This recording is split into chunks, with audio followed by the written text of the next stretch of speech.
Welcome to our channel. চলো শুরু করা যাক আজকের ম্যাথের যে প্র্যাকটিস সেটের সেশন আমরা আগে শুরু করেছিলাম তার এটা কন্টিনিউয়েশন। দেখো প্রথম অঙ্ক কি বলেছে, what is the some of the first 20 natural number. অর্থাৎ প্রথম 20টা ন্যাচারাল নাম্বারের যোগফল কত হবে সেটা বলো। প্রথম 20টা স্বাভাবিক সংখ্যার যোগফল কত। এখন আমরা শিখেছিলাম যে 1 থেকে n পর্যন্ত সংখ্যার যোগফল কত। 1 থেকে n পর্যন্ত সংখ্যার যোগফল n ইন্টু n প্লাস 1/2। এটা আমরা ফর্মুলাতে শিখেছিলাম। তাহলে এখানে 1 থেকে n পর্যন্ত সংখ্যার যোগফলের ফর্মুলাটা হচ্ছে n ইন্টু n প্লাস 1/2। কিন্তু এখানে তো n বলেনি, n এর জায়গায় এখানে কত বলেছে বলো, 20 পর্যন্ত সংখ্যা বলেছে। তাহলে 20 পর্যন্ত সংখ্যা মানে এখানে n এর ভ্যালু কত বসাবো বলো, 20 বসাবো। তাহলে এই অঙ্কের সমাধান করার জন্য আমরা কি করব, 20 into 20 plus 1 plus 20 into 20 plus 1 মানে 21 ডিভাইডেড বাই 2। 2 দিয়ে যদি এটাকে কাট করা হয় তাহলে 10 হবে। 10 ইন্টু 21 210। অর্থাৎ এই কোশ্চেনের রাইট আনসার হয়ে যাবে অপশন বি। চলো next question, which of the following number is prime number.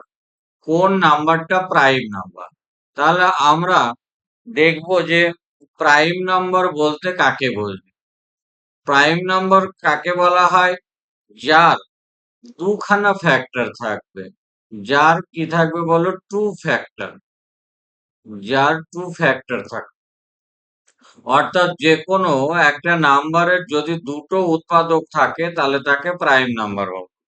যেমন একটা নাম্বার যদি আমি বলি 11, 11 এর ফ্যাক্টর কত, একটা ফ্যাক্টর 1 আর একটা 11। তাহলে 11 এর দুটো মাত্র ফ্যাক্টর, তাহলে 11 প্রাইম নাম্বার।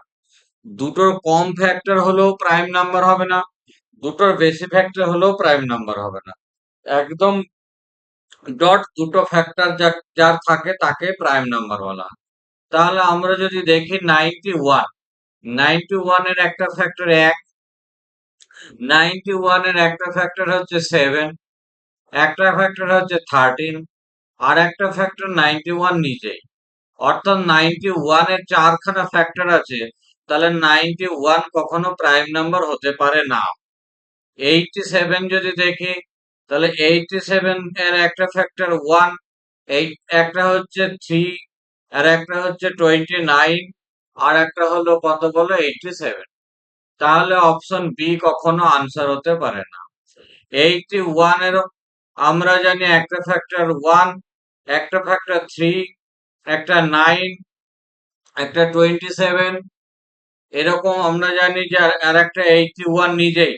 অর্থাৎ এটাও কখনো আনসার হতে পারে না। তাহলে এই কোশ্চেনের সঠিক উত্তর হবে কত বলো, অপশন সি 97। এছাড়াও আমরা প্রাইম নাম্বারকে কি লিখতে পারি জানো, প্রাইম নাম্বারকে আমরা স্ট্যান্ডার্ড ফর্মে লিখি 6n প্লাস মাইনাস 1। অর্থাৎ প্রাইম নাম্বার হলে এই ফরম্যাটে থাকবে। যেমন 97 কে তাহলে আমি কি লিখতে পারি, 6 ইন্টু 16 প্লাস 1। এই ফরম্যাটে লেখা না গেলে সেটা কিন্তু প্রাইম নাম্বার হবে না। তাহলে কি বলো, অপশন সি অবশ্যই প্রাইম।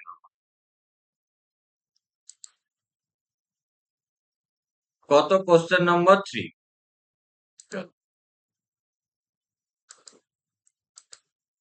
বলেছে, if 3 to the power x is equals two 81, find the value of x. 3 এর পাওয়ার যদি এক্স, 3 এর পাওয়ার বলেছে কত এক্স, সমান যদি 81 হয়, তাহলে তুমি বলো এক্স এর পাওয়ার কত। তাহলে আমরা কি করতে পারি, যেহেতু লেফট সাইডে বেস 3 আছে, পাওয়ার এক্স আছে, তাহলে আমরা এই 81 কে আমরা 3 বেসে লিখবো। 81 ইজ ইকালস টু কত জানো, 3 ইন্টু 3, আবার 3 ইন্টু 3। অর্থাৎ 3 তিনের 4 বার গুণফল, 3 টু দি পাওয়ার কত বলো, 4। তাহলে এক্স ইজ ইকালস টু কত হবে, এখানেও 3 হলো বেস, এখানেও 3 বেস, তাহলে এক্স ইজ ইকালস টু 4, অর্থাৎ এর রাইট আনসার কত হবে, 4। Next question number 4, find the HCF of 36, 54 and 90। তাহলে এই যে তিনটে নাম্বারের গসাগু বার করা মানেই সব থেকে বড় সংখ্যা কত আছে যে নাম্বারটা দিয়ে এই তিনটেকেই ডিভাইড করা যাবে। তাহলে আমরা সব থেকে বড় নাম্বার 27 যদি দেখি, 27 দিয়ে 36 কে ডিভাইড করা যায় না, তাহলে এটা হবে না। 18 যদি দেখি, 18 দিয়ে 36 কে ডিভাইড করা যাবে, 54 কেও ডিভাইড করা যাবে, 90 কেও ডিভাইড করা যাবে, তার মানে অপশন সি রাইট আছে। এছাড়া অপশন টেস্ট না করলেও তুমি কি করে বার করতে পারবে, এভাবেও বার করতে পারবে, যেমন 36 আর 54 এর আগে ডিভাইড করলাম, কত হবে, এটাকে 1 দিয়ে 36, তারপরে 18 হবে, 18, এটা 36, এটা 2 দিয়ে দিলে কত, 36 হবে। তাহলে এই দুটো নাম্বারের এইচসিএফ আমরা 18 পেলাম, কিন্তু আমাদের আরো একটা নাম্বার আছে 90। তাহলে 18 দিয়ে যদি আমরা এটা ডিভাইড করি, 90, 5 দিয়ে যাবে কত, 5 ইন্টু 18 ইজ ইকালস টু 90। তার মানে এই দুটো নাম্বারেরও আবার এইচসিএফ 18 হলো, ultimate answer 18। Next question number 5, the LCM of two numbers is কত, 180। অর্থাৎ দুটো নাম্বারের এলসিএম যদি 180 হয়, তাদের এইচসিএফ যদি 6 হয়, একটা নাম্বার 30 হলে আর একটা নাম্বার কত। আমরা কি জানি, ফার্স্ট নাম্বার এবং সেকেন্ড নাম্বারের গুণফলটা যা হবে, ফার্স্ট নাম্বার এবং সেকেন্ড নাম্বারের গুণফলটা যা হবে, আমরা জানি যে এলসিএম এবং এইচসিএফ এর গুণফল তাই হবে, এলসিএম এবং এইচসিএফ এর গুণফল তাই হবে। তাহলে ফার্স্ট নাম্বার বলতে যে কোনো একটা নাম্বার কত, 30, তাহলে একটা নাম্বার হলো কত, হলো 30। পরবর্তী নাম্বার হচ্ছে আমরা সেকেন্ড নাম্বার ডিনোট করছি, second number is equals two LCM কত, 180, এইচসিএফ কত বলো, 6। এটাকে যদি কাট করা যায় তাহলে কত হবে, 5 হবে, আর 5 দিয়ে এটাকে কাট করলে কত হবে, 36 হবে। অর্থাৎ তাহলে সেকেন্ড নাম্বার হবে কত, 36। অর্থাৎ এই কোশ্চেনের রাইট আনসার হয়ে যাবে option A. Find the smallest 4 digit number divisible by 12, 15 এবং 20। অর্থাৎ আমরা যেটা বুঝতে পারছি যে 12, 15 এবং 20 দ্বারা বিভাজ্য মানেই সেটা 12, 15 এবং 20-র কোনো না কোনো মাল্টিপল, মানে এলসিএম এবং তার কোনো না কোনো মাল্টিপল, যেহেতু এটা 4 ডিজিট বলেছে, তাহলে 4 অঙ্কের সংখ্যাগুলোর মধ্যে থেকে, তাহলে আমাকে বার করতে গেলে আগে আমাকে কি করতে হবে না, এটার এলসিএম করতে হবে। তাহলে এই তিনটের এলসিএম কত হবে, 12 আর 15-র এলসিএম হচ্ছে 60। তাহলে 60 যদি 12 আর 15-র এলসিএম হয় 20-র এলসিএম, 20 দিয়েও 60-কে ভাগ করা যায়, অর্থাৎ এদের এলসিএম হলো 60। কিন্তু 60 হলো কি না, 2 ডিজিট নাম্বার, কিন্তু 60 হলো কি বলো, 2 ডিজিট নাম্বার, 2 অঙ্কের সংখ্যা। তাহলে 2 অঙ্কের সংখ্যা তো বলেনি, অঙ্কে বলেছে 4 অঙ্কের সংখ্যা। তাহলে 4 অঙ্কের সংখ্যা মানে 60-কে আমরা জানি, যদি আমি 60-কে 16 দিয়ে মাল্টিপল করি কত হবে, 60 ইন্টু 16 করলে আমরা জানি যে 960। এটাও কিন্তু 3 ডিজিট নাম্বার, এটা কিন্তু কি বলো, 3 ডিজিট নাম্বার। তাহলে 60-কে আমরা 16-র বেশি দিয়ে গুণ করতে হবে, তবে 4 ডিজিট পাবো। 17 দিয়ে গুণ করলে কত হবে বলো, 1020। এটা হচ্ছে কি বলো, 4 ডিজিট নাম্বার, এবং এইটাই হচ্ছে একমাত্র স্মলেস্ট 4 ডিজিট নাম্বার। এটাই হলো একমাত্র কি বলো, স্মলেস্ট 4 ডিজিট নাম্বার। তাহলে স্মলেস্ট 4 ডিজিট নাম্বার যেটা কিনা 12, 15, 20 দ্বারা বিভাজ্য, তার আনসার হলো অপশন এ, অর্থাৎ 1020। Next, 15% of A number is 45। কোনো একটা নাম্বারের 15% যদি 45 হয়, হোয়াট ইজ দ্য নাম্বার? তাহলে ওই নাম্বারটি কত হবে বলো। আমি মনে করলাম নাম্বারটা এক্স, তাহলে এক্স এর 15%, এক্স এর 15% ইজিক্যালস টু কত বলো, 45। তাহলে এক্স এর 15% ইজিক্যালস টু 45, এক্স ইন্টু এটাকে আমরা লিখবো 15 বাই কত বলো, 100।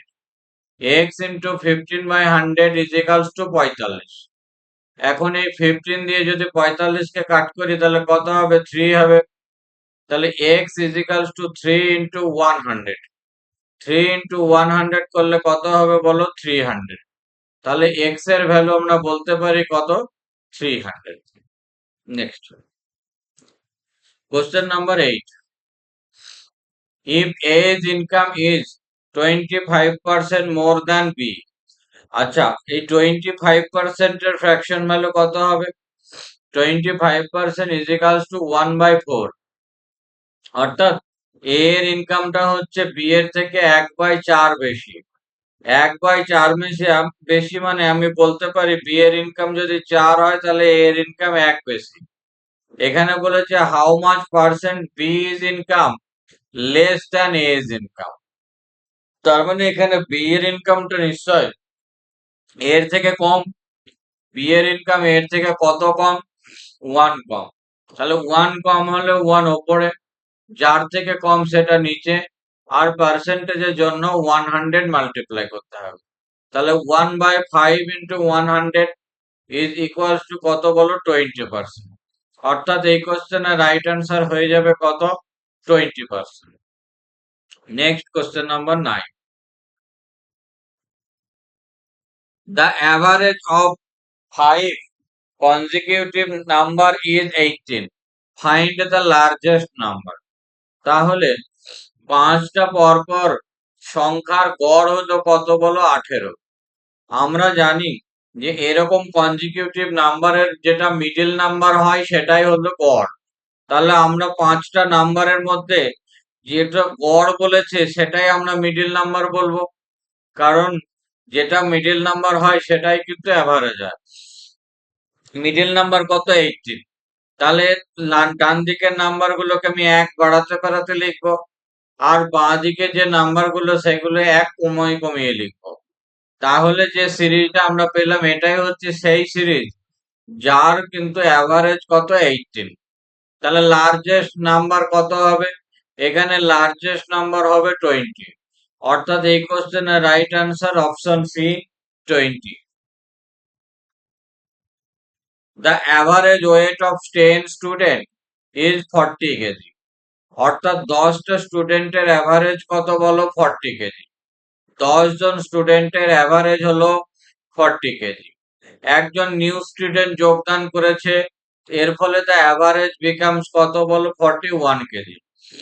এখন 11 জন স্টুডেন্ট, এই 11 জন স্টুডেন্টের অ্যাভারেজ কত বলো, 41 KG. Find the weight of new student. তাহলে নিউ স্টুডেন্টের ওয়েট কত তুমি বলো। তাহলে নিউ স্টুডেন্টের ওয়েট বার করতে গেলে আমরা তো জানি যে নিউ এখন অ্যাভারেজ যেটা হয়েছে সেটা 41, নিউ অ্যাভারেজ হয়েছে 41, তার মানে নিউ স্টুডেন্টের ওয়েট 41 তো হবেই, প্লাস 41 এর পর আর কি হবে, এই যে 11 জন বর্তমানে আছে এই 11 জনের অ্যাভারেজ কিন্তু 40 থেকে 41 করেছে, মানে 1 করে বাড়িয়েছে।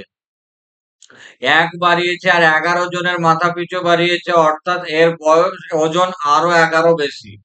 তার মানে 41 প্লাস 11 ইজিক্যালস টু কত বলো, 52 কেজি। তাহলে এই কোশ্চেনের রাইট অ্যান্সার হয়ে যাবে 52 KG, option C. Next question, by selling an item for rupees 450 a man loses 10%। কোনো একটা আইটেম 450 টাকায় বিক্রি করে একজন ব্যক্তি 10% লস করেছে। At what price should he sell it to gain 20%। তাহলে আমরা কি জানি, যে কোনো জিনিসের কস্ট প্রাইস হচ্ছে 100%। যে কোনো জিনিসের কস্ট প্রাইস কত, 100%। এখন কোনো ব্যক্তি যদি 10% লস করে 100%-এর মধ্যে 10% লস করলে নিশ্চয় 90% দামে তাকে সেল করতে হয়। এখন আমরা যাকে 90% বলছি, আসলে সেটাই হলো কত বলো? ₹450। যাকে আমরা 90% বলছি এটাই আসলে ₹450। তার মানে কত মাল্টিপ্লাই বলো? 5 মাল্টিপ্লাই। এখন এক ব্যক্তিকে তার ইচ্ছা কি না 20% লাভে বিক্রি করবে, তাহলে কস্ট প্রাইস যদি 100% হয় 20% লাভে বিক্রি করতে হবে, মানে 120%-এ সেল করতে হবে। অর্থাৎ 120%, 120% ইজ ইকালস টু কত? নিশ্চয় 90%-এর ভ্যালু যদি 5 মাল্টিপ্লাই করে পাই আমরা, তাহলে 120%-এর ভ্যালুকেও পেতে গেলে আমাকে কি করতে হবে না 5 মাল্টিপল করতে হবে, অর্থাৎ আনসার ইজ কত বলো? 600। অর্থাৎ option C is the correct answer. The cost price of 10 article is equal to the selling price of 8 article. The cost price of 10 article is equal to the selling price of 8 article. Find the profit percentage. এই টাইপের অঙ্কগুলোকে আমরা selling price এবং cost প্রাইসকে SP আর CP বলে লিখতে লিখতে চলে যাব, দিয়ে আমরা সিপি এবং এসপি রেশিও বার করে পার্সেন্টেজ করব। তাহলে কি লিখবো? দেখো 10 আর্টিকেলের সিপি, তাহলে 10 আর্টিকেলের সিপি হলো কত? 10 ইন্টু সিপি ইজ ইকুয়াল কত? 8 আর্টিকেলের এসপি, তাহলে 8 ইন্টু 8 আর্টিকেলের এসপি কত? 8 ইন্টু এসপি। তাহলে আমি যদি লিখি সিপি বাই এসপি, আমি এখানে কি লিখছি? CP by SP equals to কত বলো? 8/10। CP by SP is equals to 8/10, অর্থাৎ সিপি এখানে কাট করলে 2 দিয়ে একটা 4/5। তাহলে সিপি হচ্ছে 4 টাকা, এসপি হচ্ছে 5 টাকা। তাহলে CP by SP is equals to, CP by SP ratio থেকে আমরা বলতে পারি যে 1 টাকা প্রফিট হয়েছে, তাহলে 1 উপরে। এখন সিপির উপরে প্রফিট লস বার করতে হবে, তাহলে সিপি কত? 4 টাকা, পার্সেন্টেজের জন্য কত? 100%। তাহলে 1/4 ইন্টু 100 ইজ ইকালস টু কত বলো? 25%। 1/4 ইন্টু 100 ইজ ইকালস টু কত? 25%। অর্থাৎ কোশ্চেন নম্বর 12 রাইট অ্যান্সার হবে 25%। Next, A some become double in 8 years. একটা নির্দিষ্ট পরিমাণ টাকা, ডবল হয় কত বলো? 8 বছরে। তাহলে 8 বছরে যদি ডবল হয়, তাহলে what is the rate of interest? আর ইন্টারেস্টটা কি প্রকার? Simple interest. তাহলে আমরা জানি যে সিম্পল ইন্টারেস্ট প্রত্যেক বছর ইকুয়াল হয়, মানে প্রথম বছর সিম্পল ইন্টারেস্ট যা হয়, দ্বিতীয় বছর সিম্পল ইন্টারেস্টও তাই হয়, তৃতীয় বছরও তাই হয়। এখন যদি মনে করি যে একটা নির্দিষ্ট টাকা মানে 100 টাকা, সেই টাকাটা দ্বিগুণ হয়েছে, মানে 100 টাকা নিশ্চয় দ্বিগুণ বলা যেতে পারে কখন? না যখন 200 টাকা কনভার্ট হবে। তাহলে 200 টাকায় হঠাৎ করে কনভার্ট হলো, তার মানে নিশ্চয়ই 100 টাকা ইন্টারেস্ট পাওয়া গেছে। তাহলে 100 টাকা ইন্টারেস্ট, কিন্তু এই 100 টাকা ইন্টারেস্ট পাওয়ার জন্য তাকে কত বছর অপেক্ষা করতে হয়েছে? 8 বছর। তাহলে 100 টাকা যদি 8 বছর অপেক্ষা করতে হয়, তাহলে এক এক বছরে কত interest? 100 divided by 8 is equals to 12.5%। অর্থাৎ প্রত্যেক বছর 12.5% করে ইন্টারেস্ট পেয়েছে, অর্থাৎ rate of interest is equals to 12.5%। চলো নেক্সট প্রশ্ন। 12 men 12 men can complete a project in 20 days. How many men are needed to complete it in 15 days? তাহলে আমরা এই টাইপের অঙ্ক কি করে করব? আমাদের একটা ফর্মুলা এর আগেও শেখানো হয়েছে, কি বলো? M1D1T1, M1D1T1 is equals to divided by W1, M2D2T2, M2D2T2 divided by W2। এখন এখানে এই যে অঙ্কটা আমরা পড়লাম, এখানে ওয়ার্কের পরিমাণ কিছু লাগবে না, আবার এখানে টাইমটাও লাগবে না। তাহলে আমার এখানে কাজ হচ্ছে শুধুমাত্র এম আর ডি নিয়ে। অর্থাৎ মেন আর দিন, অর্থাৎ কতজন ব্যক্তি কাজ করেছে এবং কত দিন কাজ করছে, এই দুটো ডেটা আমার এখানে এনাফ। তাহলে এইখানে আমরা ডেটা গুলো পুট করবো 12 মেন। আচ্ছা, কত দিনে কমপ্লিট করে? 20 দিনে। তাহলে 12 ইন্টু 20। এম টু কত আমার জানা নেই, হাউ মেনি মেন জিজ্ঞেস করেছে। ডি টু কত? 15 ডেজ। এখন এটাকে 5 দিয়ে কাটলে 3 হবে, 20 কে 5 দিয়ে কাটলে 4 হবে। এটাকে যদি 3 দিয়ে কাট করা যায় তাহলে 4 হবে, 4 ইন্টু 4 হচ্ছে 16। তাহলে M two is equals to কত বের হলো বলো? 16। অর্থাৎ এই কোশ্চেনের রাইট আনসার হয়ে যাবে option A, 16। Question number 15। Pipe A can fill a tank in 6 hour. অর্থাৎ এ নামক একটা পাইপ আছে যে কি করে না, চৌবাচ্চাতে জল ভর্তি করে। তার সময় কত লাগে বলো? 6 ঘন্টা। তাহলে এ পাইপটা চৌবাচ্চাতে জল ভর্তি করতে পারে 6 ঘন্টায়। And pipe B can empty, B পাইপটা কি করে? Empty pipe. এমটি পাইপ মানে আউটলেট পাইপ। বি পাইপটা কি করে না 8 ঘন্টায় এমটি করতে পারে। তাহলে এখন টাঙ্কের ভলিউমটা কত? তাহলে টাঙ্কের ভলিউমটা হবে 6 আর 8 এর এলসিএম হচ্ছে 24। তাহলে এ পাইপটা 6 আওয়ারে 24 ইউনিট ভর্তি যদি করে, এক এক ঘন্টায় 4 ইউনিট জল ভর্তি করে। বি পাইপটা 8 আওয়ারে যদি খালি করতে পারে, এক এক ঘন্টায় 3 ইউনিট খালি করতে পারে। তাহলে 1 ঘন্টা যদি দুটো পাইপ চলে তাহলে নিট রেজাল্ট কি হবে? 4 ইউনিট জল ভর্তি হচ্ছে আর 3 ইউনিট খালি হচ্ছে। মানে আলটিমেট নিট রেজাল্ট হচ্ছে কি বলো? 1 ইউনিট করে ফিল হচ্ছে। তাহলে 24 লিটার জল এখন ভর্তি করতে হবে দুটো পাইপ একসঙ্গে খুললে। ঘন্টায় রেজাল্ট কি হচ্ছে? 1 ঘন্টায় 1 ইউনিট ভর্তি হচ্ছে। তার মানে 24/1 ইজিক্যালস টু 24 আওয়ার্স। তাহলে কারেক্ট আনসার হয়ে যাবে option C. The percentage ages of, no sorry, the present ages of A and B are in the ratio কত বলো? 4:5। অর্থাৎ এ এবং বি এর বর্তমান বয়সের অনুপাতটা বলেছে 4:5।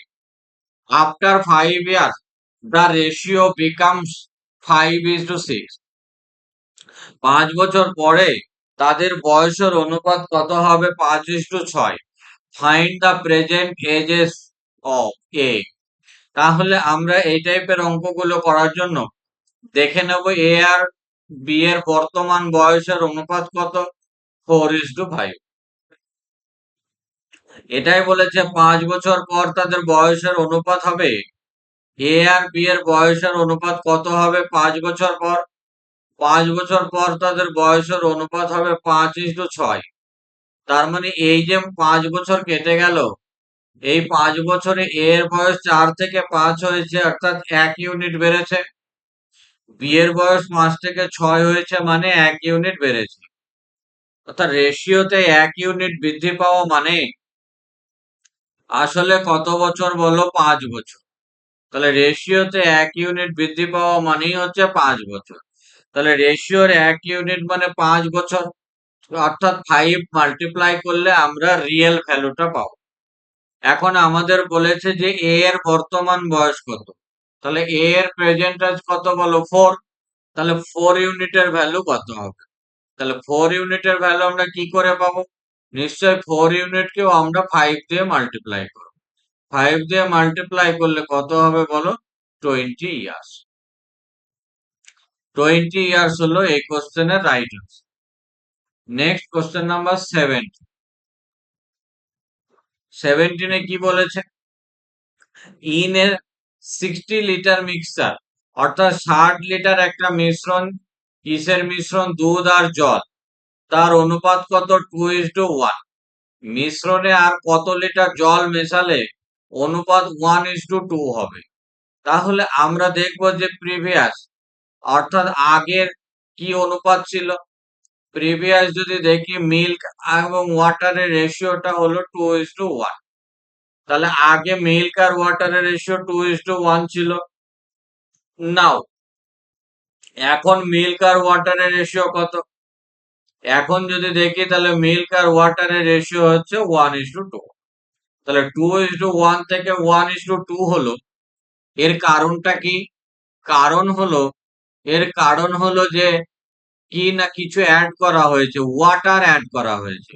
তাহলে ওয়াটার না হয় অ্যাড করা হলো, কিন্তু মিল্ক তো অ্যাড করা হয়নি। তাহলে দু জায়গায় মিল্কের রেশিওটাকে আমাকে সমান করতে হবে। মিল্কটা সমান করার জন্য এটাকে 2 দিয়ে মাল্টিপল করতে হবে। 2 দিয়ে মাল্টিপল করলে কত হবে বলো? 2:4। তাহলে 2:4 অর্থাৎ কি না মিল্ক আগে 2 ইউনিট ছিল, এখনো 2 ইউনিট আছে। ওয়াটার আগে 1 ইউনিট ছিল, এখন কত? 4 ইউনিট। তার মানে ওয়াটার 3 ইউনিট বেড়েছে। এখন 3 ইউনিটের ভ্যালু কত হবে? আমাদের প্রথমে মিশ্রণটা কত ছিল? 2:1। অর্থাৎ আমরা জানি 2:1 এটাই হচ্ছে 6 লিটার। তার মানে 2 আর 1 যোগ করলে 3 ইউনিট।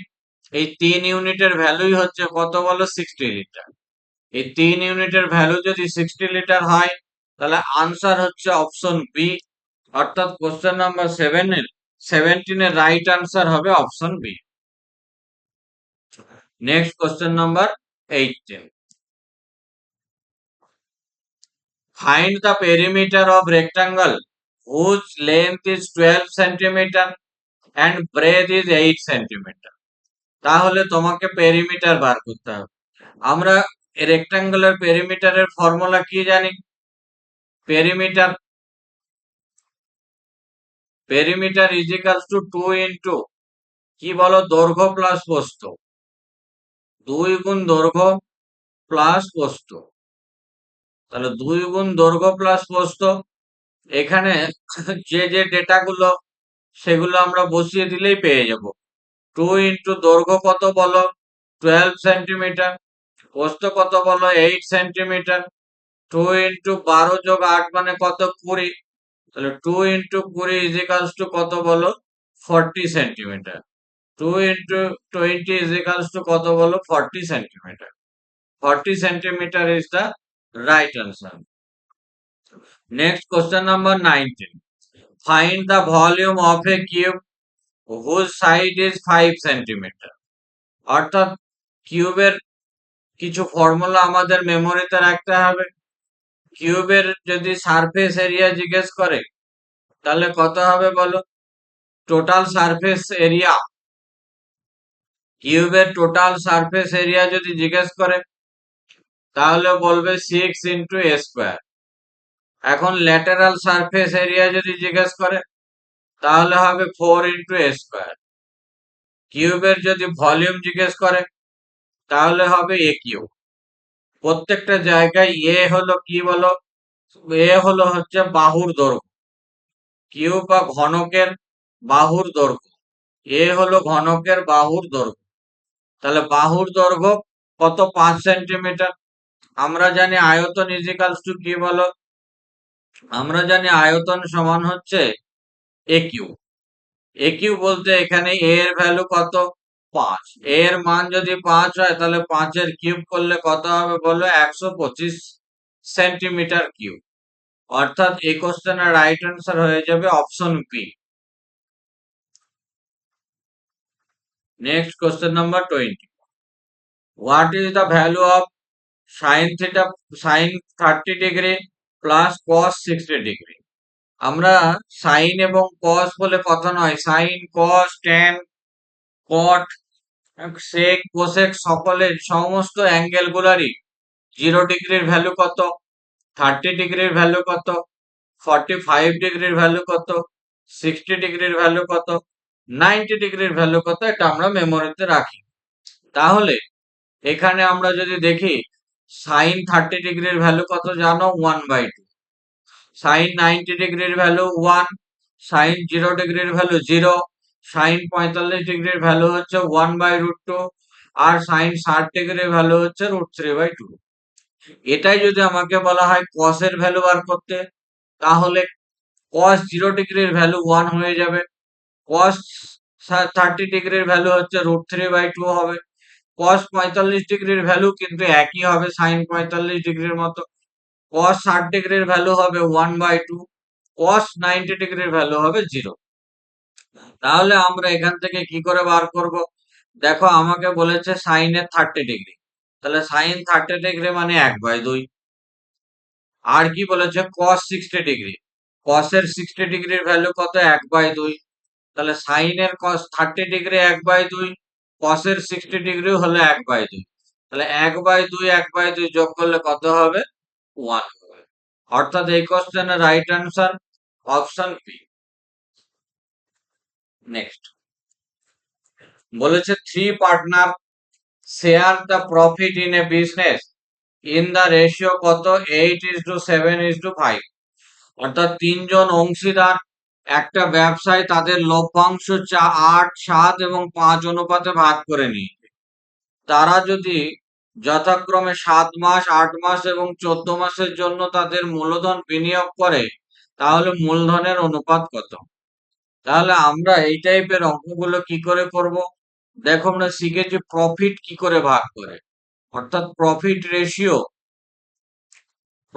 রেশিও বা লভ্যাংশের অনুপাত সমান সমান ক্যাপিটাল রেশিও বা মূলধনের অনুপাত গুণ তাদের টাইম রেশিও, কে কত সময়ের জন্য ইনভেস্ট করেছে টাকা, কে কত সময়ের জন্য তার টাকা বিনিয়োগ করেছে। আমাকে এখন জানতে হবে ক্যাপিটাল রেশিও, তাহলে আমার টাইম রেশিওটা এখানে রাখলে হবে না। টাইম রেশিওটাকে আমাকে সাইড চেঞ্জ করে আমাকে লেফট সাইডে নিয়ে যেতে হবে। লেফট সাইডে নিয়ে যাওয়া মানে profit ratio by time ratio. তাহলে প্রফিট রেশিওকে যদি আমি টাইম রেশিও দিয়ে ভাগ করি তবেই আমি ক্যাপিটাল রেশিও পাবো। তাহলে আমার আনসারে ক্যাপিটাল রেশিও কি করে বার করব? প্রফিট কত পেয়েছে? প্রথম ব্যক্তি প্রফিট পেয়েছে 8 ইউনিট, তাহলে 8। কত সময়ের জন্য দিয়েছে? কত সময়ের জন্য দিয়েছে বলো? 7 মাসের জন্য দিয়েছে, তাহলে 7। দ্বিতীয় ব্যক্তি কত প্রফিট পেয়েছে? 7। কত সময়ের জন্য দিয়েছে বলো? 8। তৃতীয় ব্যক্তি কত ক্যাপিটাল দিয়েছে? তৃতীয় ব্যক্তির ক্যাপিটাল রেশিও বার করতে গেলে প্রফিট নিয়েছে কত? 5। কত সময়ের জন্য বলো? 14 মাসের। তাহলে এটাকে যদি আমি সিম্পলিফাই করতে চাই তাহলে 7, 8 আর 14 এলসিএম 56 দিয়ে মাল্টিপ্লাই করতে হবে। 7 × 58 করলে 56 হয়। 7 কে 8 দিয়ে মাল্টিপ্লাই করলে 56, 8 × 8 কত হচ্ছে বলো? 64। 8 দিয়ে মাল্টিপ্লাই করলে এটা 7, 7 × 7 কত? 49। আর এটা কত হবে বলো? 20 হবে। তাহলে 64:49:20 যেটা আছে সেটাই আনসার হবে। অর্থাৎ অপশন বি হবে এই অঙ্কের সঠিক উত্তর। Next, if the 8 digit number 9534x37y বলছে 8 অঙ্কের একটা সংখ্যা যেটা ডিভিজিবল বাই কত? 24, then the value of 3x plus 4y for the largest value of x। অর্থাৎ এখানে একটা নাম্বার দেওয়া আছে 8 অঙ্কের, এই 8 অঙ্কের যে সংখ্যাটা দেওয়া আছে এটা নাকি 24 দ্বারা বিভাজ্য। যদি এটা 24 দ্বারা বিভাজ্য হয় তাহলে x এর সর্বোচ্চ মান নেওয়ার পরে 3x plus y এর মানটা কত হবে? তাহলে আমরা প্রথমেই দেখবো 24 দ্বারা বিভাজ্য মানে সেই নাম্বারটাকে দুটো কন্ডিশন ফিল আপ করতে হবে। একটা হচ্ছে নাম্বারটা অবশ্যই 3 দ্বারা বিভাজ্য, আর অন্য কথায় বলা যেতে পারে নাম্বারটা অবশ্যই 8 দ্বারা বিভাজ্য। 8 দ্বারা বিভাজ্য হতে গেলে সেই অঙ্কের লাস্ট 3টে নাম্বারকে 8 দিয়ে ভাগ যেতে হবে। তাহলে লাস্ট 3টে নাম্বারকে 8 দিয়ে ভাগ যেতে হবে মানে 3, 7 আর একটা y। এই নাম্বারটা 8 দিয়ে কখন ভাগ যাবে? তাহলে 8 দিয়ে আমরা একটু ভাগ করে দেখব। প্রথমে 8 দিয়ে যদি দিই তাহলে এটাকে 4 দিয়ে যাবে, 4 8 32। তারপর এখানে কত ডিভাইড কত বলো? 5। এখন এখানে যদি 1 বসায় তাহলে 51, 51 কিন্তু 8 এর গুণিতক নয়। 2 যদি বসাই তাহলে 52, সেটা 8 দিয়ে ভাগ যাবে না। 3 বসালে 53, 8 দিয়ে ভাগ যাবে না। 4 বসালে 54, 8 দিয়ে ভাগ যাবে না। 5 বসালে 55, 8 দিয়ে ভাগ যাবে না। 6 যদি বসাই তাহলে কিন্তু আমরা 7 8 56 করে ভাগ মেলাতে পারি। তাহলে y এর জায়গায় কত বসাতে হলো বলো? তাহলে y এর জায়গায় 6 বসাতে হলো। তাহলে ওয়াই এর ভ্যালু 6। ওয়াই এর ভ্যালু যদি 6 হয়, তাহলে নাম্বারটাকে যদি আমি লিখি ফেয়ার ভাবে কত হবে? 9534। এক্স এর জায়গায় আমি ভ্যালু জানি না, আর 376। এখন এই যে 8 অঙ্কের সংখ্যা, একে কিন্তু কত বলো? 3 দ্বারা বিভাজ্য হতে হবে। 3 দ্বারা বিভাজ্যতার নিয়ম কি? ডিজিটাল সাম 3 দিয়ে কাট করতে হবে। এটা 9, 3 ডিভিজিবল, 3 কেটে দেবো, 6 কাট ভাগ যাবে, 3 ও ভাগ যাবে। তার মানে এখানে কত? 9 আর 4, 5 আর 4 9, এটাও কাট হবে ডিজিটাল সামে। তাহলে পড়ে থাকবে কত? X plus 7। তাহলে এক্স এর ভ্যালু যদি 2 হয়, তাহলে 2 আর সাথে 9। এক্স এর ভ্যালু 2 হলে 2 আর সাথে 9, সেটা 3 দ্বারা ডিভিজিবল। এক্স এর ভ্যালু যদি আমি 5 করি, 5 সাথে 12, সেটা 3 দ্বারা ডিভিজিবল। এক্স এর ভ্যালু যদি 8 করি, 8 সাথে 15, এটাও 3 দ্বারা ডিভিজিবল। এক্স এর ভ্যালু যদি আমি 11 করি, তাহলে 11 সাথে 18, কিন্তু এক্স এর ভ্যালু 11 করা যাবে না, কারণ এক্স হচ্ছে সিঙ্গেল ডিজিট। তাহলে এক্স এর সর্বোচ্চ মান কত? 8। আমাকে আনসার কি বার করতে হবে? 3x প্লাস ওয়াই এর ভ্যালু বার করতে হবে। তাহলে 3 ইন্টু এক্স বলতে কত বলো? 3 ইন্টু 8। ওয়াই এর ভ্যালু কত বলো? 6। তাহলে 3 8 24, আর 6 কত হবে বলো? 30। তাহলে এই অঙ্কের আনসার কত হয়ে যাবে? Option B, 30। চলো next question.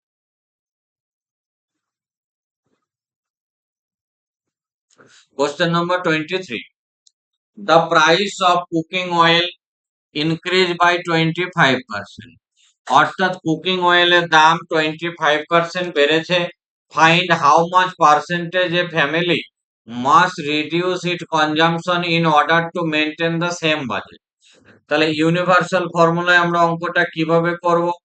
Expenditure equals to rate into consumption, rate বা প্রাইস আমরা বলতে পারি। তাহলে expenditure equals to rate into consumption. তাহলে expenditure equals to rate into consumption. তাহলে রেট ইন্টু কনজাম্পশন, এখানে এক্সপেন্ডিচার হচ্ছে রিমেন কনস্ট্যান্ট, অর্থাৎ এক্সপেন্ডিচারটা সেম, সেম বাজেট বলেছে। আচ্ছা, রেট কত? রেট বলেছে 25% বেড়েছে। তাহলে 25% এর ফ্র্যাকশন ভ্যালু আমরা কি করে বার করব? 25% এর ফ্র্যাকশন ভ্যালু হচ্ছে 1/4। অর্থাৎ আগে যদি রেট 4 থাকে, তাহলে এখন রেট কত হয়েছে বলো? 5। তাহলে কনজাম্পশনের রেশিওটা কি হবে? এর অপোজিট। অর্থাৎ কনজাম্পশন আগে 5 ইউনিট করলে এখন 4 ইউনিট। অর্থাৎ 5 থেকে কনজাম্পশন 4 ইউনিট করা হয়েছে, মানে 1 ইউনিট কমানো।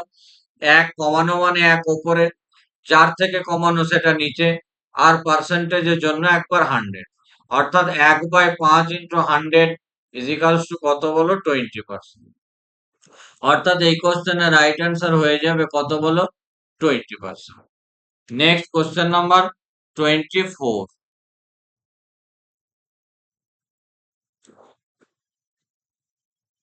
The difference between the compound interest and simple interest on a sum of money lent for 2 years। অর্থাৎ কম্পাউন্ড ইন্টারেস্ট আর সিম্পল ইন্টারেস্টের 2 বছরের অন্তর কত? 80 টাকা, এবং সেটা রেট কত ছিল? 20%। অর্থাৎ ইন্টারেস্ট রেট বা সুদের হার কিন্তু 20%। অর্থাৎ বার্ষিক 20% চক্রবৃদ্ধি সুদের হারে 2 বছরের জন্য ধার দেওয়া একটা নির্দিষ্ট টাকার চক্রবৃদ্ধি সুদ আর সরল সুদের পার্থক্য কত বলো? 80 টাকা। তাহলে আসল বা মূলধনের পরিমাণ কত? দেখো, সিম্পল ইন্টারেস্ট কত হবে? 20% ইন্টারেস্ট মানে সিম্পল ইন্টারেস্ট প্রথম বছরে কত? 100। আচ্ছা, আমি যদি মূলধনটাকে 100 ধরি, তাহলে সিম্পল ইন্টারেস্ট প্রথম বছর কত হবে? 20। তাহলে সিম্পল ইন্টারেস্ট পরের বছর কত হবে? 20। অর্থাৎ 100 যদি ধরি, তাহলে 2 বছরের সিম্পল ইন্টারেস্ট কিন্তু 40। আচ্ছা, কম্পাউন্ড ইন্টারেস্ট কত হবে? কম্পাউন্ড ইন্টারেস্ট হচ্ছে সাকসেসিভ। কম্পাউন্ড ইন্টারেস্ট সাকসেসিভ বলতে কি বলো? প্রথম বছরে 20, পরের বছরে 20, কিন্তু এখানে সাকসেসিভ মানে 20 + 20 plus 20 into 20 divided by 100, 20 into 20 divided by কত বলো 100, তাহলে এখানে কত হবে বলো? অ্যান্সার করলে এখানে হবে 44। তাহলে compound interest 44, simple interest 4, 44 minus 40 is equals to 4। আমরা যাকে ডিফারেন্স 4 বলছি, অঙ্ক তাকে বলেছে কত? 80 টাকা। তাহলে 4 এর ভ্যালু 80 মানে কত গুণ? 20 গুণ। তাহলে আমরা যাকে বলছি 100 ইউনিট, কারণ প্রিন্সিপাল আমরা কত ধরেছি? 100 ইউনিট। তাহলে আমরা যাকে 100 ইউনিট বলছি তার ভ্যালু কত হবে? 100 ইন্টু 20 করলে কত হবে? 2000। অর্থাৎ 2000 হবে এই কোশ্চেনের right answer. Next question number 25। The sum of three numbers is 396। অর্থাৎ তিনটে নাম্বারের যোগফল, তিনটে নাম্বারকে যদি আমি যদি আমি a plus b plus c ধরি, তাহলে তার যোগফল কত বলো? বলেছে 396। The ratio between first and second, তাহলে ফার্স্ট নাম্বার এবং সেকেন্ড নাম্বারের রেশিও কত? ফার্স্ট নাম্বার আর সেকেন্ড নাম্বারের রেশিও বলেছে 7:11। আচ্ছা, সেকেন্ড নাম্বার আর থার্ড নাম্বারের রেশিও কত? 11:15। তাহলে রেশিওটাকে যদি আমরা মার্জ করি, তাহলে ফার্স্ট নাম্বার, সেকেন্ড নাম্বার আর থার্ড নাম্বারের রেশিওটাকে যদি মার্জ করি, তাহলে কত হবে? 7:11:15। 7:11:15। তাহলে তোমাকে এখন কি বলেছে? Then difference between the first and third number. তাহলে ফার্স্ট অ্যান্ড থার্ড নাম্বারের ডিফারেন্স কত হবে? 7 আর 15 ডিফারেন্স হবে 8। তাহলে 8 ইউনিটের ভ্যালু কত হবে তুমি বলো? কিন্তু 8 ইউনিটের ভ্যালু বার করার আগে আমরা যদি দেখি এখানে কত, 7 আর 11 যোগ করলে 18 আর 15, তিনটে নাম্বারকে যদি আমরা যোগ করি, তাহলে হচ্ছে কত বলো? 33 ইউনিট। তাহলে 33 ইউনিটের ভ্যালুই তো অঙ্কে বলেছে যোগফল 396। তাহলে 396 মানে কত গুণ বলো? 12 গুণ। তাহলে 8-এরও নিশ্চয় কত গুণ হবে? 12 গুণ হবে 96। অর্থাৎ এই কোশ্চেনের right answer option C. Thank you for watching my video.